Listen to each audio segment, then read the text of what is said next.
With humanity at a crossroads, we wonder whether we'll plunge into devastation or take flight and soar. As our hearts yearn to know our destiny, we turn to the clues and messages left by seers, saints, and prophets of the past. In divine guidance, let's explore their visions and predictions that can help us navigate today's troubled waters and reach the shore of a better, brighter tomorrow.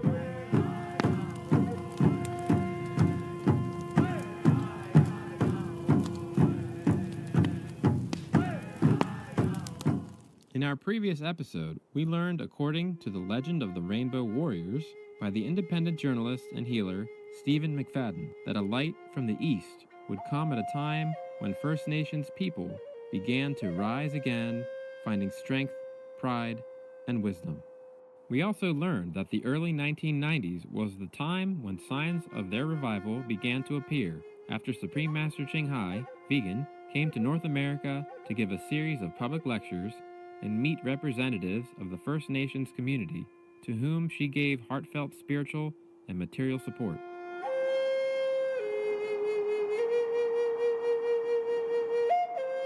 Based on a Lakota First Nation prophecy seen in a vision by the holy medicine man Hehaka Sapa, or Black Elk, decades ago, the 1990s was a critical period. The prophecy is known as the mending of the sacred hoop. In an interview with Native Voices, Native people's concepts of health and illness, the Honorable Chief Arva Looking Horse of the Lakota, Dakota, and Nakota Sioux First Nations shares more insights on this prophecy. The prophecy is that 1990, 100 years later, there's going to be a time when it's called mending of the sacred hoop, where people would come back to the traditional ways and people would, once again, unite. Also in the early 1990s, another First Nations prophecy about the eagle and the condor people coming together to fly in the same sky was fulfilled. This prophecy states that after a 500-year cycle from 1490 to 1990 had ended, in which the eagle people, representing the industrial path of the mind, or masculine energy, had overcome the condor people, symbolizing the path of the heart and intuition, the feminine. The two would unite again to create a higher consciousness for humanity. Moreover, one more auspicious sign emerged in the early 1990s. On August 20th, 1994, a white buffalo calf named Miracle was born in Janesville, Wisconsin, USA. She is believed to be the first white buffalo calf born since 1933. As if to affirm this miracle, on June 4th, 2024, another white buffalo calf was reportedly born in Yellowstone National Park's Lamar Valley. The white buffalo calf is deemed a sacred being by the First Nations people in North America. It's associated with the legend of the white buffalo calf woman, vegan. Therefore, the birth of Miracle was perceived as heaven's signal that the divine woman had returned to begin a new era. The white buffalo calf woman prophecy comes from the Oceti-Sakowee First Nation, or the people of the Seven Council Fires, known today as the Lakota, Dakota, Nakota, or Sioux First Nations. It's said that approximately 2,000 years ago, a beautiful young Native American woman appeared before two Oceti-Sakowee First Nation warriors in the sacred Black Hills of South Dakota. Seeing this young woman as divine, one of the warriors knelt down and prayed. The young woman told this warrior to gather all of his people, and she would return to them with a sacred bundle. Just as promised, she appeared to the Oceti-Sakowee First Nation when a cloud came down from the sky, and off the cloud stepped the white buffalo calf. As it rolled onto the earth, the calf stood up and became this beautiful young woman who was carrying the sacred bundle in her hand. The white buffalo calf woman stayed with the Oceti-Sakowee First Nation for 4 days and taught them their sacred ceremonies, songs, and traditional ways. She instructed them that as long as they performed the ceremonies, they would always be caretakers and guardians of sacred land. She also gave them the sacred white buffalo calf pipe, which still exists today, and is safeguarded by the Honorable Chief Arble-looking horse, who is known as the 19th generation keeper of the sacred white buffalo calf pipe and bundle. The spirit woman called the white buffalo calf woman, she brought the sacred pipe to our people, and she brought a message of peace and harmony, that we are supposed to walk upon Mother Earth and look at everything upon Mother Earth in a sacred way, because that the Earth Mother is a spirit, and she provides for everything.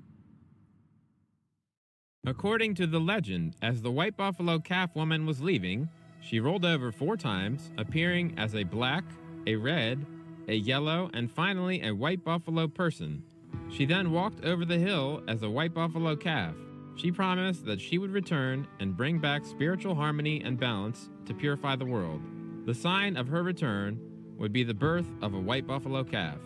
As we discussed in a previous episode on Native American prophecies, the 4 colors that the white buffalo calf woman manifested could mean that this holy woman has 4 races of humans who are supporting her, working hard and diligently with her toward the ideal of uplifting the world.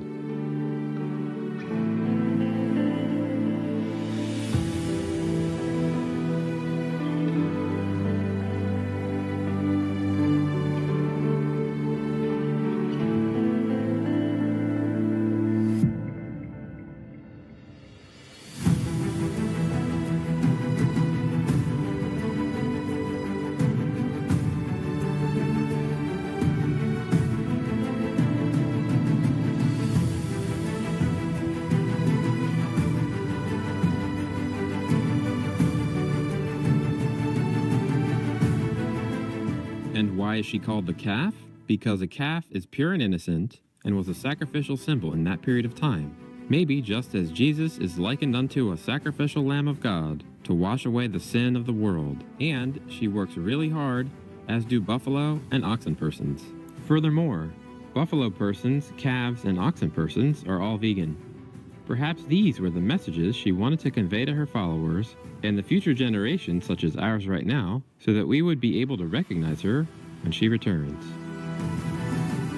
One of our Supreme Master Qinghai International Association members shares her inner vision, which confirms that the white buffalo calf woman has returned as Supreme Master Qinghai. 最近拯救世界的工作非常艰困，令我觉得心灰意冷。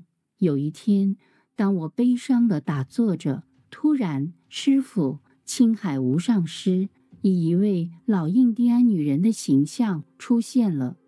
她披着很宽很长的白色披风，额头上有几条皱纹，看来约莫60岁的人类妇女模样。额头绑着3色的头带，脖子上戴着穿有几颗古老暗红色珠子的原住民项链。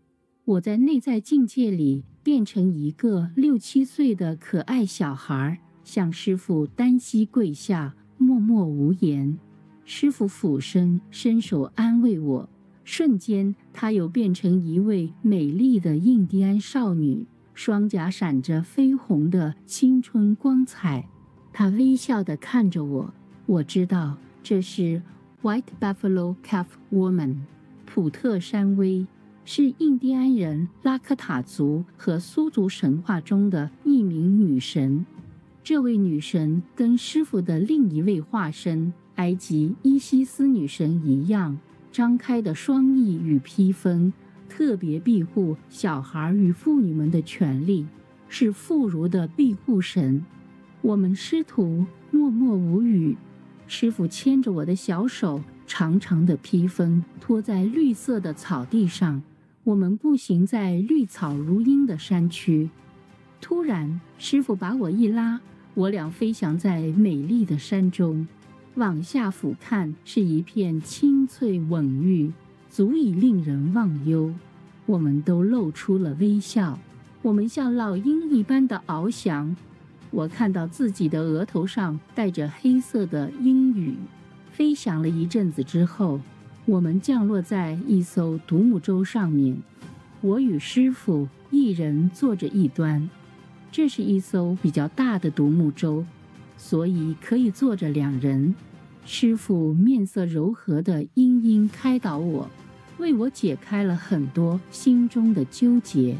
然后师傅站起来，白披风以美丽的角度垂在地上，他仰望着远方的太阳，那不是物质的太阳，好亮好亮，耀眼的白光射进了我的智慧眼。内在师傅说，你可以告诉他们，我就是这位白水牛女神。我跪着说，是。师傅赐给我一块刻有古印第安图案的一块陶片，说这个陶块会修复你心中的伤痕，请把它放进去吧。我就把这块陶片放进心中去修复，师傅瞬间就消失了，只留下一阵浓郁的香气。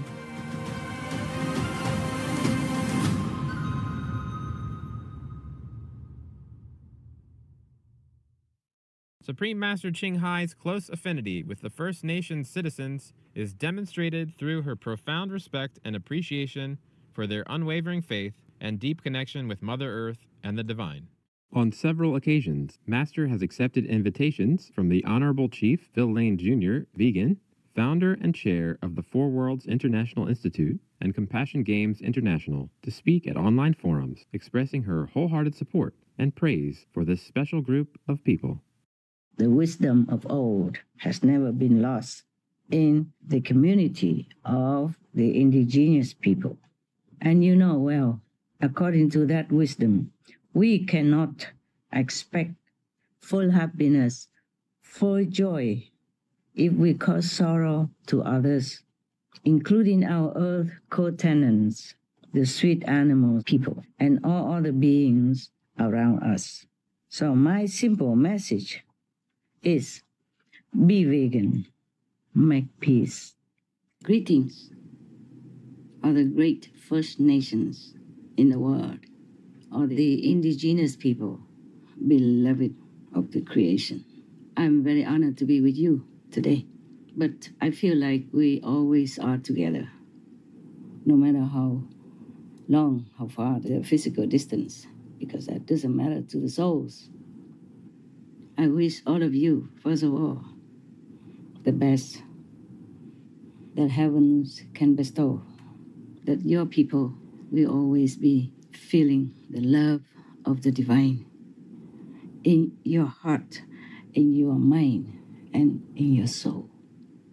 I do think of all of you a lot, and often think of how you fare, how God takes care of you, how Mother Nature and Mother Earth offer you all love, good advice, and good necessities for your more comfortable life.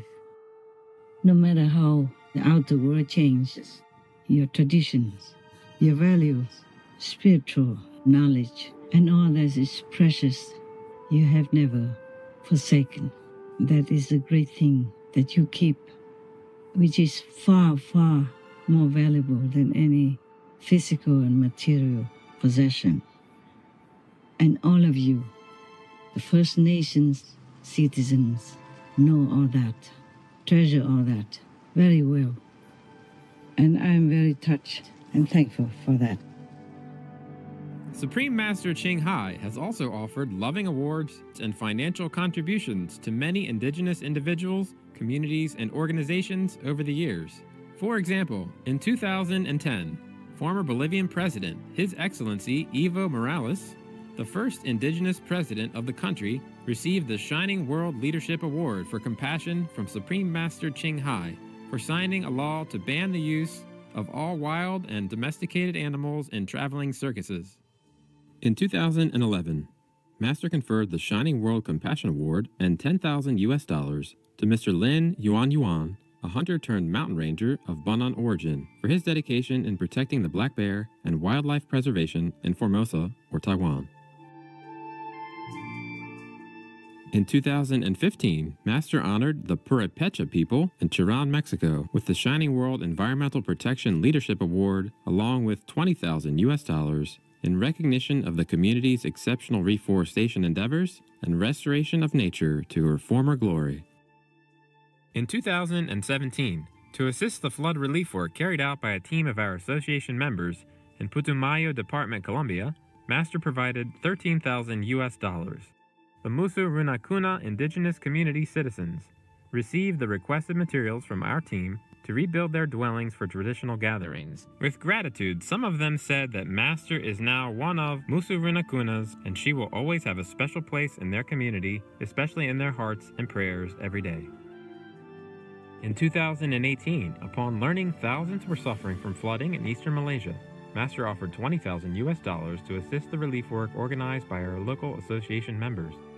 The fund was used to aid the most affected Aboriginal families residing along the rivers in Marudi, Sarawak. In 2020, Master contributed $50,000 to each of the following organizations: Crossing World's Hopi Projects, the Southwest Indian Foundation, and Restoring Touch, to lovingly support them to care for the Native American indigenous people who are in need, with all love and prayers for their wellness, as well as spiritual upliftment in God's eternal grace. Supreme Master Ching Hai, vegan, is deeply grateful as a humble vessel to the beloved Almighty God for any help bestowed upon His precious children, etc. What's more, Master encourages our Supreme Master television team members to produce regular programs to showcase the rich and beautiful culture, customs, heritage, and talents of global indigenous communities and citizens. Master said to make sure to feature them and others like that in Cultural Traces Around Our World show regularly. Master prefers us to feature those ethnicities that were downtrodden and harassed for a long time, should show their whole culture, festive dances, colorful traditions, etc., so that they have a world platform to show their beautiful culture, and so that they are elevated. Tell them to wear their more colorful outfits and let them say what they want about their tradition to give them back some dignity and life. Master mentioned the Bunong people from Taiwan or Formosa, the Cham people from Aulak or Vietnam, any other ethnic communities from Laos, Cambodia, Thailand, and Africa, as well as those in Europe, such as the Gypsies or Romani people, America or First Nations, and Australian Aboriginals, etc. Noting, one by one should feature them in Cultural Traces Around the World show and should feature the most harassed first. The Australian Aboriginals are one example of the most harassed ones, so they should be worked on, researched, and aired in priority. It appears that 2,000 years after bringing the sacred bundle and traditions to the Oceti Sakowin First Nation, the White Buffalo Calf Woman has returned as Supreme Master Ching Hai to lead the Rainbow Warriors in an effort toward world vegan, world peace, and global unity. What will the future of Earth look like if humanity chooses to follow their lead and turn to the righteous way of life? Tune in next week as we share a Native American prophecy about Earth's future by No Wise, an extraordinary medicine woman of the Chippewa First Nation.